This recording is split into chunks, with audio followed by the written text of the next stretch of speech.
আসসালামু আলাইকুম। শুরুতে জানিয়ে দেব সংবাদ শিরোনাম। চলছে দফায় দফায় সংঘর্ষ। কিশোরগঞ্জে পুলিশের সঙ্গে বিএনপির সংঘর্ষ হয়েছে। এরপর থাকবে ফেনীতে বিএনপি পুলিশ দফায় দফায় সংঘর্ষ, আওয়ামী লীগের ব্যাপক ভাঙচুর। স্বৈর শাসকদের সহিংস থাবা থেকে আওয়ামী লীগ গণতন্ত্র ফিরিয়ে এনেছে। এরপর থাকবে নির্বাচন কমিশন ঘেরাও করবে গণ অধিকার পরিষদ। এদিকে বিএনপি জামায়াতের হাতে দেশ নিরাপদ নয় বললেন সুজিত রায় নন্দী। এবং সর্বশেষ জানিয়ে দেব, ইউক্রেনের কিয়েভ ও ওডেসায় ভয়াবহ হামলা চালিয়েছে রাশিয়া। এতক্ষণ শুনছিলেন সংবাদ শিরোনাম, এবারে বিস্তারিত। কিশোরগঞ্জে পুলিশের সঙ্গে বিএনপির সংঘর্ষ, আহত অর্ধশতাধিক।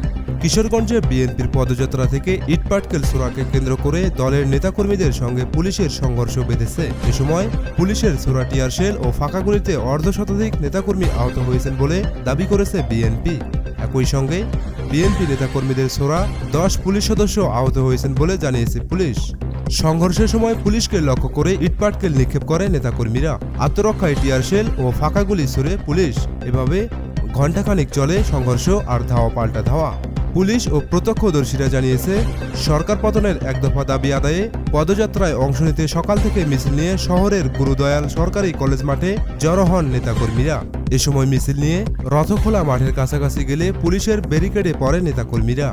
এ সময় পদযাত্রাটিকে রথখোলা মাঠে গিয়ে শেষ করার তাগিদ দেয় পুলিশ। নেতাকর্মীরা পুলিশের ব্যারিকেড ভেঙে শহর প্রদক্ষিণ করতে চাইলে বাধা দেয় পুলিশ। এ সময় বিএনপির নেতাকর্মীদের কিছু অংশ বাধা উপেক্ষা করে এগিয়ে যান। তখন পুলিশের দিকে ইটপাটকেল নিক্ষেপ করতে থাকে তারা। জবাবে পুলিশ ফাঁকা গুলি চালায়। শুরু হয় ধাওয়া পাল্টা ধাওয়া। শহরের রথখোলা থেকে আখড়াবাজার এলাকা রণক্ষেত্রে পরিণত হয়। দলের ক্ষুব্ধ কর্মীরা এ সময় কিশোরগঞ্জ মডেল থানার ওসি মোহাম্মদ দাউদের গাড়ি ভাঙচুর করেন। আতঙ্কে ওই এলাকায় দোকানপাট বন্ধ করে দেন ব্যবসায়ীরা। বন্ধ হয়ে যায় যান চলাচলও। এভাবে দফায় দফায় চলতে থাকে সংঘর্ষ। পরে বিএনপির নেতাকর্মীরা ছত্রভঙ্গ হয়ে পড়লে পরিস্থিতি শান্ত হয়। এ বিষয়ে জেলা বিএনপির সভাপতি শফিকুল আলম বলেন, পুলিশ অহেতুক বিএনপি নেতাকর্মীদের উপর হামলা করেছে। এতে আমাদের অর্ধশতাধিক নেতাকর্মী কমবেশি আহত হয়েছেন। পদযাত্রা কর্মসূচিতে বিনা উস্কানিতে পুলিশ হামলা চালিয়েছে অভিযোগ করে জেলা বিএনপির সাধারণ সম্পাদক মাজহারুল ইসলাম বলেন, তাদের হামলায় আমাদের অর্ধশতাধিক নেতাকর্মী আহত হয়েছেন। গুলিবিদ্ধ হয়েছেন অন্তত 30 জন। আমরা এ ঘটনার তীব্র নিন্দা জানাই। তবে পুলিশ বলছে, বিনা কারণে পুলিশের ওপর হামলা চালায় বিএনপির নেতাকর্মীরা। অতি উৎসাহী নেতাকর্মীদের মারমুখী আচরণের কারণে সংঘর্ষের এ ঘটনা ঘটেছে। এ পর্যায়ে বিএনপির নেতাকর্মীরা পুলিশের ওপর ইটপাটকেল ছুড়তে থাকেন। পরিস্থিতি নিয়ন্ত্রণে রাবার বুলেট ও 77 রাউন্ড টিয়ারশেল নিক্ষেপ করা হয়। এরপর ফেনীতেও বিএনপি পুলিশ দফায় দফায় সংঘর্ষ, আওয়ামী লীগের ব্যাপক ভাঙচুর। ফেনীতে বিএনপির পদযাত্রা কর্মসূচির শেষ দিকে পুলিশের সাথে সংঘর্ষে শহরের শহীদ শহীদুল্লাহ কায়সার সড়ক রণক্ষেত্রে পরিণত হয়। এতে আহত হয়েছে অর্ধশত। পরিস্থিতি নিয়ন্ত্রণে এলে আওয়ামী লীগ নেতাকর্মীরা ওই সড়কের বিভিন্ন শপিং মলে ব্যাপক ভাঙচুর চালায় এবং বিএনপি অধ্যুষিত ইসলামপুর রোডের কয়েকটি দোকান ও গাড়ি ভাঙচুর করে। পুলিশ প্রত্যক্ষদর্শী ও বিএনপি সূত্রে জানা গেছে, ফেনী জেলা বিএনপির শেখ আহ্বায়ক শেখ ফরিদ বাহার ও সদস্য সচিব আলাল উদ্দিন আলালের নেতৃত্বে হাজার হাজার নেতাকর্মী শহরের ট্রাক রোডের দাউদপুর ব্রিজ সংলগ্ন স্থান থেকে পদযাত্রা শুরু করে। এ পদযাত্রাটি শহরের ট্রাক রোডের খেজুর চত্র এলে পুলিশ শহীদ শহীদুল্লাহ কায়সার সড়কের দিকে পাঠিয়ে দেয়। পরে পদযাত্রার অগ্রভাগ ইসলামপুর রোড অতিক্রম করে তাকিয়া রোডের দিকে চলে যায়।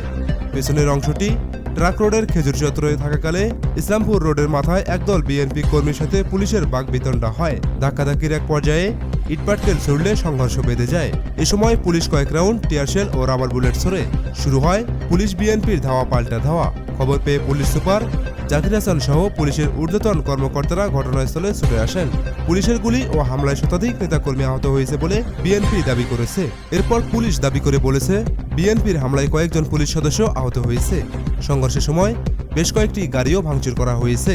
পুলিশের সামনে আওয়ামী লীগ নেতাকর্মীরা শহীদ শহীদুল্লাহ কায়সার সড়কের সুলতান জন, green tower, south east bank, premier bank, Bangla hotel, Al Arafah bank, compact diagnostic centre, জিলান ট্রাভেলসে ভাঙচুর চালায়। এছাড়া অজ্ঞাত দুর্বৃত্তদের ছোড়া ইটপাটকেল প্রেস ক্লাবের জানালার গ্লাস ভেঙে গেছে। সংঘর্ষের সময় দায়িত্ব পালন করতে গিয়ে ইটপাটকেলের আঘাতে মানবজমিন প্রতিনিধি নাজমুল হক শামীম, মোহনা টিভি প্রতিনিধি তোফাইল আহমেদ নিলয় এবং দৈনিক ফেনী প্রতিবেদক মুস্তাফিজ মুরাদ, ফেনীর তালাশ প্রতিনিধি এম এ আকাশ সহ কয়েকজন গণমাধ্যম কর্মী আহত হয়েছেন। জেলা বিএনপির সদস্য সচিব আলালউদ্দিন অভিযোগ করেন, পুলিশ বিনা উস্কানিতে বিএনপি নেতাকর্মীদের লাঠিচার্জ করে। এক পর্যায়ে গুলি করলে শতাধিক নেতাকর্মী গুলিবিদ্ধ হয়। পুলিশের সাথে থেকে সরকারদলীয় ক্যাডাররা ব্যাপক তাণ্ডব চালায়। পুলিশ সুপার জাকির হাসান বলেন, বিএনপি নেতাকর্মীরা মিছিল নিয়ে ইসলামপুর রোড অতিক্রম করতে চেয়েছিল, কিন্তু সেখানে পুলিশ তাদের সামনে আগাতে না দিলে তারা পুলিশের ওপর ককটেল বিস্ফোরণ, ইটপাটকেল নিক্ষেপ ও হামলা করে। এতে করে পুলিশ সদস্য আহত হয়। আত্মরক্ষায় পুলিশ টিয়ারশেল, শটগানের গুলি ও রাবার বুলেট ছোড়ে। তবে তাৎক্ষণিক গুলির সংখ্যা জানাতে পারেননি তিনি। স্বৈর শাসকদের সহিংস থাবা থেকে আওয়ামী লীগ গণতন্ত্র ফিরিয়ে এনেছে। প্রধানমন্ত্রী শেখ হাসিনার আইসিটি বিষয়ক উপদেষ্টা সজীব ওয়াজেদ জয় বলেছেন, আওয়ামী লীগ স্বৈরাচারী উগ্রপন্থীদের সহিংস থাবা মোকাবিলা করে দেশে গণতন্ত্র ফিরিয়ে এনেছে। ফেসবুক এক পোস্টে তিনি একথা লিখেছেন। জয় আরও লিখেছেন, 1971 সালে পাকিস্তানিদের কাছ থেকে বিজয় ছিনিয়ে আনার পর বাংলাদেশ আরও অনেক বছর গণতন্ত্র প্রতিষ্ঠার জন্য সংগ্রাম করে। 1975 সালে বঙ্গবন্ধু শেখ মুজিবুর রহমানকে হত্যার পর দেশে পাকিস্তানি ধার্সের স্বৈরাচার শুরু হয়। মোশতাক জিয়া ও এরশাদ তাদের দুঃশাসনকে বৈধতা দিতে আইয়ুব ইয়াহিয়ার পদ্ধতি অবলম্বন করে দেশের গণতন্ত্রকে বিভ্রান্ত করেছেন। নির্বাচন কমিশন ঘেরাও করবে গণ অধিকার পরিষদ। সম্প্রতি যে দুটি রাজনৈতিক দলকে নিবন্ধন দেওয়া হয়েছে তাদের ভুইফোর আখ্যা দিয়ে এর প্রতিবাদে নির্বাচন কমিশন ঘেরাওয়ের ঘোষণা দিয়েছে গণ অধিকার পরিষদ। আগামী 25 জুলাই এই কর্মসূচি পালন করা হবে বলে জানিয়েছেন দলটির সভাপতি নুরুল হক নূর। নুরুল হক নূর বলেন, শর্ত পূরণের পরও গণ অধিকার পরিষদ সহ সক্রিয় দলগুলোকে নিবন্ধন না দিয়ে সরকারের পৃষ্ঠপোষকতা ও গোয়েন্দা সংস্থার সহযোগিতায় গড়ে ওঠা দুটি নামসর্বস্ব দলকে নিবন্ধনের জন্য চূড়ান্ত করা হয়েছে। এর প্রতিবাদে 25 জুলাই নির্বাচন কমিশন ঘেরাও করবে গণ অধিকার পরিষদ। এ সময় তিনি সরকারের পদত্যাগ ও সংসদ বিলুপ্ত করে নিরপেক্ষ সরকারের হাতে ক্ষমতা হস্তান্তর এবং নির্বাচনকালীন নিরপেক্ষ সরকারের অধীনে সুষ্ঠু নির্বাচন অনুষ্ঠানের দাবি জানান। এ সময় গণ অধিকার পরিষদের সাধারণ সম্পাদক রাশেদ খান বলেন, নতুন দুটি ভুইফোর দলের অফিস নিয়ে দিয়েছে গোয়েন্দা সংস্থা।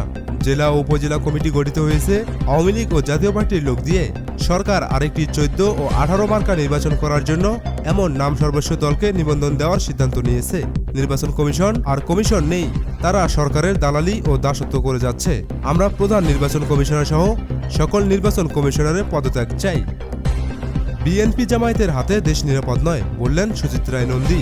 আওয়ামী লীগের সাধারণ সম্পাদক সুজিত রায় নন্দী বলেছেন, বিএনপি জামায়াতের হাতে দেশের মানুষ ও দেশ নিরাপদ নয়।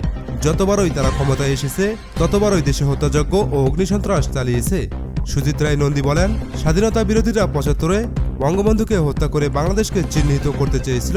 21শে আগস্ট গ্রেনেড হামলা করে আওয়ামী লীগকে নিশ্চিহ্ন করতে চেয়েছিল, কিন্তু তখন তারা তা করতে পারেনি। তারা আবারও সক্রিয় হয়েছে। সেই বিএনপি জামায়াতের দোসরদের আগামী নির্বাচনে পরাজিত করবে। জনগণের রায় নিয়ে আওয়ামী লীগকে বিজয় ছিনিয়ে আনতে হবে। দেশের উন্নয়ন অগ্রযাত্রা বেগবান করতে হবে। তিনি বলেন, প্রধানমন্ত্রী শেখ হাসিনার দূরদর্শী ও দক্ষ নেতৃত্বে বাংলাদেশ বিশ্বে আজ উন্নয়নের রোল মডেলে পরিণত হয়েছে। শেখ হাসিনার নেতৃত্বে আওয়ামী লীগ ঐক্যবদ্ধ। আমরা যদি ঐক্যবদ্ধ হয়ে কাজ করি তাহলে আওয়ামী লীগকে আলাদা করার মতো কোনো শক্তি পৃথিবীতে নেই। আমরা শেখ হাসিনার নেতৃত্বে বঙ্গবন্ধুর স্বপ্নের সোনার বাংলা বাস্তবায়ন করতে চাই। আবারও ইউক্রেনের কিয়েভ ও ওডেসায় ভয়াবহ হামলা চালিয়েছে রাশিয়া। ইউক্রেনের ওডেসা বন্দর ও রাজধানী শহর কিয়েভে ভয়াবহ হামলা চালিয়েছে রাশিয়া। তবে রুশ হামলায় ক্ষতির বিষয়ে বিস্তারিত জানা যায়নি। রাশিয়ান সেনারা এমন সময়ে আক্রমণ চালালো যখন রাশিয়া অধিভুক্ত ক্রিমিয়ান বন্দর শহর সেভাস্তোপোলে বিস্ফোরণের খবর পাওয়া গেছে। সোশ্যাল মিডিয়ায় ওডেসার আঞ্চলিক গভর্নর ওলে কিপার এ বিষয়ে বলেন, ইউক্রেনীয় বিমান প্রতিরক্ষা ব্যবস্থা রুশ ড্রোন ও ক্ষেপণাস্ত্র আক্রমণ প্রতিহত করতে নিযুক্ত ছিল।